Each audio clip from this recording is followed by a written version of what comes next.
आगे हम रहेंगे, बस आप हमारे बाद रहना। पहली लाठी लगेगी हमें लगेगी, गोली लगेगी हमें लगेगी, मुकदमा बनेगा वो भी हमारे पे बनेगा। शराफत से मान जाओ सड़क निकाल, वरना इसी सड़क को सीधी खींच के ले जाएंगे और सारा सौदा पड़ेगा रास्ते में कि हम हाथ नहीं उठाएंगे, करेंगे सारा कुछ, हाथ नहीं उठाएंगे। अगर हमने हाथ उठा लिया तो फिर हम आंदोलन हार जाएंगे, हम कभी आंदोलन नहीं जीत सकते। साथियों, मैं ये कह रहा था कि जिस देश को हमारे शहीदों ने कुर्बानियां दे के आजाद कराया था, सिर दे के आजाद कराया था, जड़ें काट के आजाद कराया था, क्या वो देश इन कारपोरेट वालों के लिए आजाद कराया था? क्या कदर है यहाँ पे आम जनता की? आम जनता 1 करोड़ मांग रही है, केवल 1 करोड़ मांग रही है, उसके लिए रोड नहीं है। और दूसरी तरफ भूमाफिया ने यहाँ पे सारा खेल रचाया हुआ। और आज सबसे बड़ा दुख की बात यह है कि आज सबसे बड़ा हरियाणा का भूमाफिया जो है वो दुष्यंत खुद बन गया। कई जगह पे जमीनें खरीद ली इसने, कई 100 एकड़। साथियों, अमीर लोगों के लिए एयरपोर्ट बन रहा है, स्वागत है, हम कोई देश की तरक्की में बाधा नहीं है, देश तरक्की करेगा बड़ा अच्छा है, और बनाएं। लेकिन आम जनता के रास्ते बंद करके बनाएंगे क्या? हमारे हाईवे बने हैं जिसको सुपर हाईवे बोलते हैं। एक दिन मैं दिल्ली से लखनऊ गया, दिल्ली से लखनऊ तक दोनों तरफ से रोड सील है, दोनों तरफ से रोड सील है। एक चाय का खोखा तक उस पे कोई नहीं खोल सकता हाईवे पे। और उस पे कुछ जहां भी हब बनाया है, वो हब जहां जो भी कारोबार है, वहां पे होटल है, वहां पे चाय है, वहां पे पेट्रोल पंप है, जो भी है वो सारा उसी कंपनी का, जिस कंपनी का रोड है। और जो उससे गुजरेगा उसका टैक्स है, तो फिर रोड तो व्यापार हो गया। और जो उसके पास जमीन है उनके सबके रास्ते बंद कर दिए। एक आदमी की दोनों पासे जमीन आ गई, रास्ते नहीं छोड़ा। उस पे ट्रैक्टर आप लेके नहीं चल सकते, उस पे मोटरसाइकिल लेके आप नहीं चल सकते, हर जगह उस पे रास्ता नहीं छोड़ा। उसके नीचे कंबाइन निकलती है, वहां से रास्ता नहीं छोड़ा। भाई, रोड लोगों के लिए बनाया है या रोड कुछ कंपनियों के लिए बनाया है?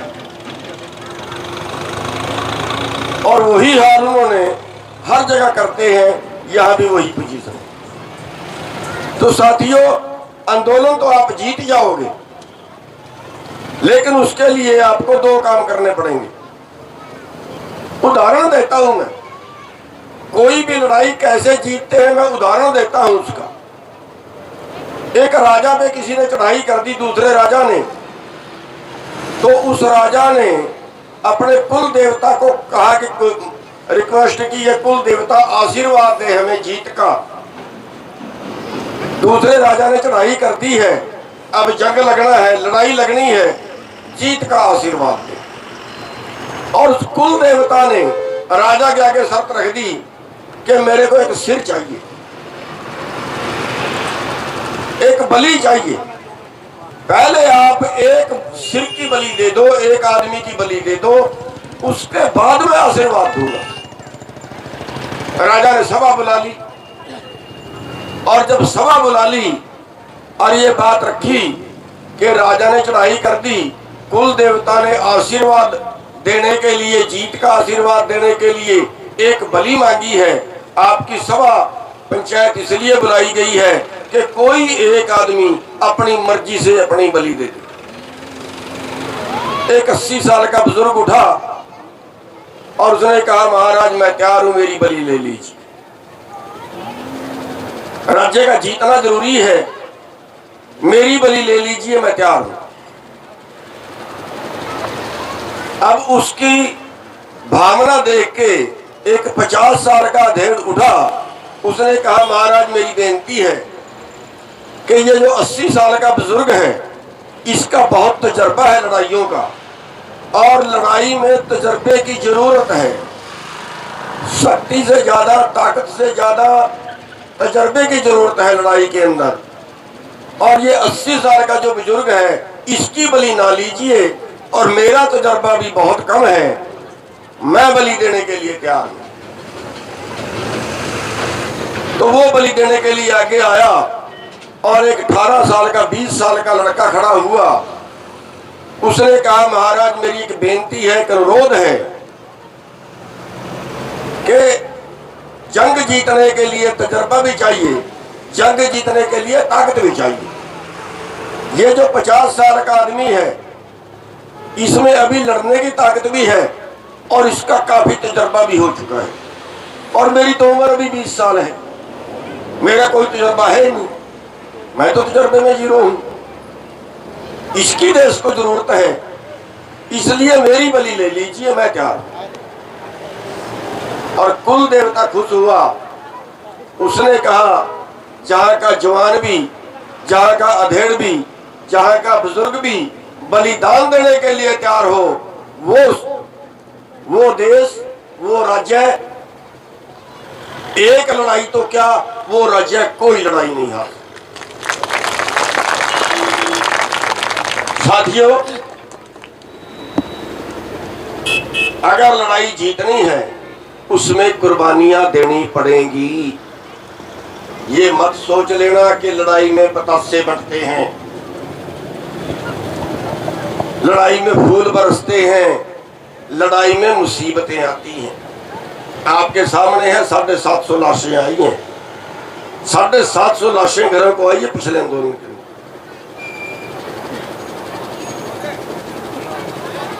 कई वहां पे एक आदमी पुल से छाल मार के शहीद हो गया। एक देश का बड़ा संत वहीं बॉर्डर के स्टेज के पास में गाड़ी खड़ाई और गाड़ी के अंदर अपने आप को गोली मार के शहीद हो गया।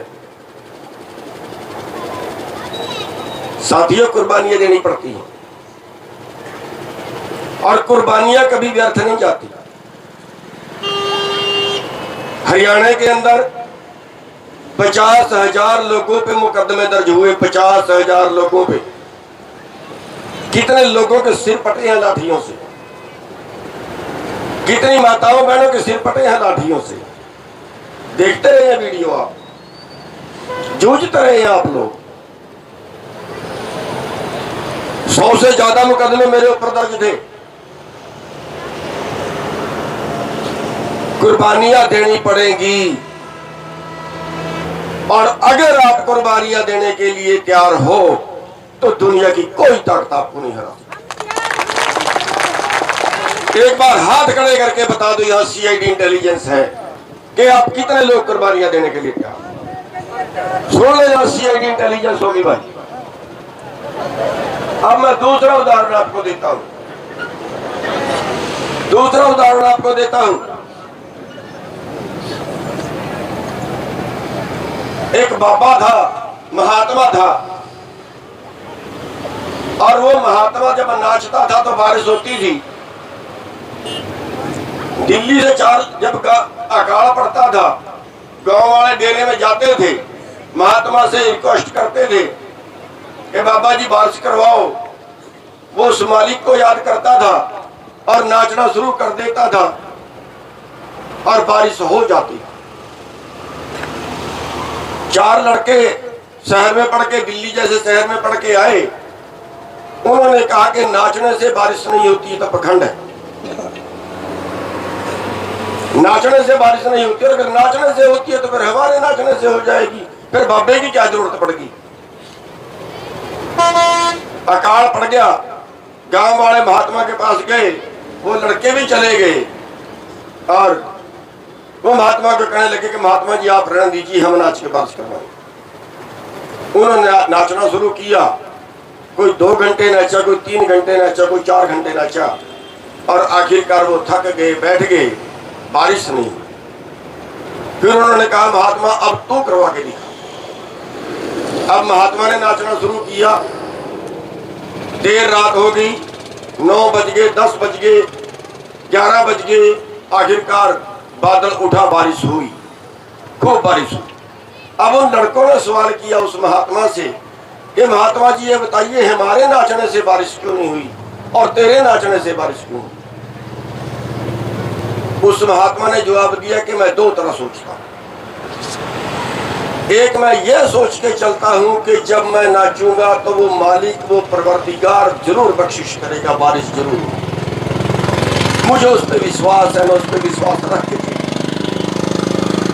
और दूसरा, मैं इस इरादे से नाचता हूं कि जब तक बारिश नहीं होगी मैं तब तक नाचूंगा, चाहे मर जाऊं यहीं।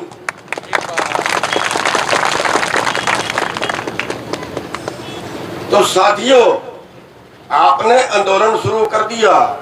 अगर आप ये सोच के बैठ गए कि हाँ मरेंगे यहीं, अगर ना जीते तो हमारी लाशें जाएंगी, लेकिन हम घर को बाहर के घर को नहीं जाएंगे, तो मालिक वो परवरदिगार जरूर सुने।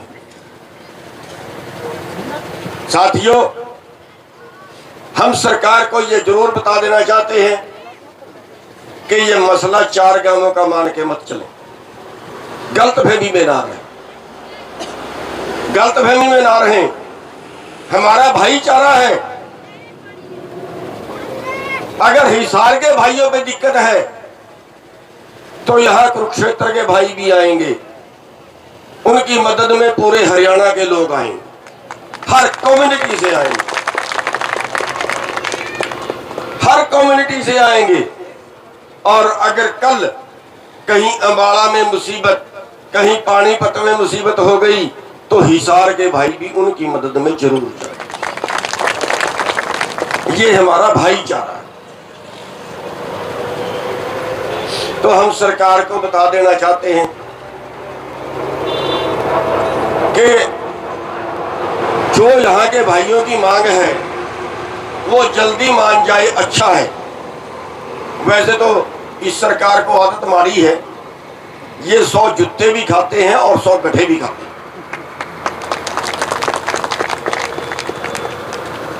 ये मानते भी सारा कुछ है, लेकिन मानते हैं जूते खाने के बाद, टाइम पे नहीं मानते। अब क्या बात है इतनी सी कि 4-5 किलोमीटर का रोड है, वो निकाल दे रहे भाई, हवाई अड्डा बना रहे हो बना लो, हमारा रास्ता तो दे दो। ये तो उनका वैसे ही बिना मांगे ही फर्ज था उनका देना।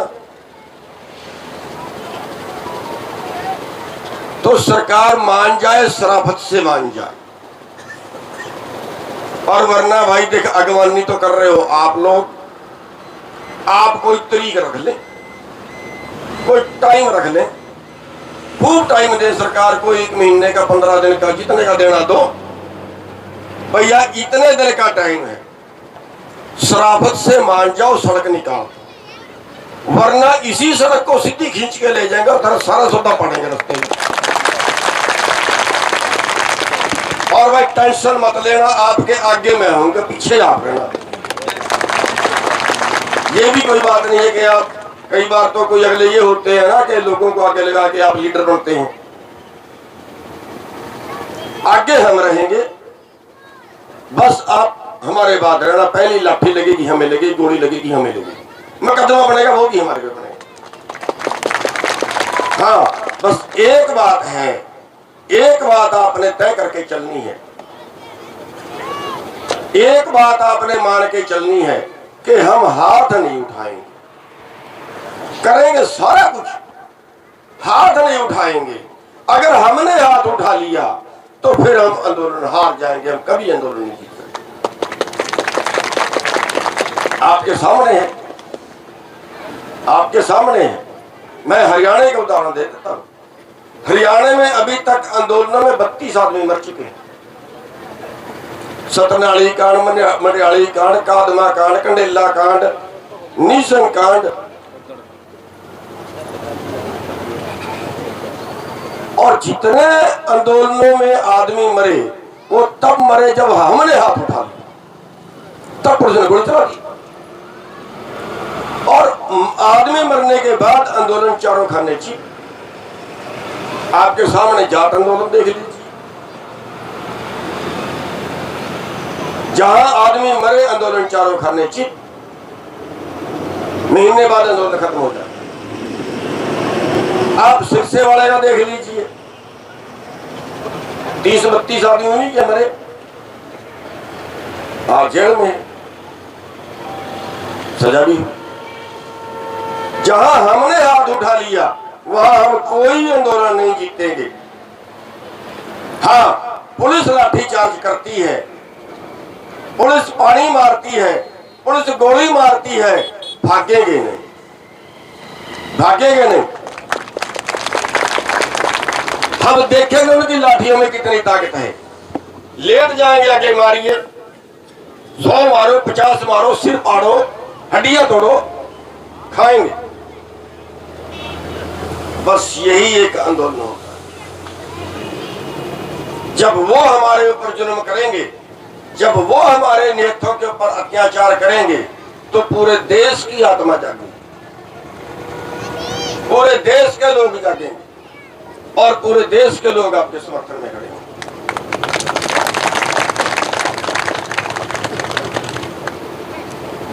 हमने अम्बाड़े से बैरिकेड तोड़ने शुरू किए थे। हर जिले में एक बैरिकेड था, कई जगह लाठियां मारी, कई जगह पानी के फुहारे मारे, कई जगह सुबह के गोले छोटे, लेकिन हमने कहीं हाथ नहीं उठाया, कहीं नहीं उठाया। और फिर आप हालत देखिए कि कैसे देश जागा, कैसे देश का हर वर्ग किसान आंदोलन में कूदा। 10 सितंबर की पीपली में रैली रखी थी। इस आंदोलन शुरू होने से कुछ दिन पहले 104 नाके पुलिस ने लगाए थे, 104 नाके लगाए थे पुलिस ने।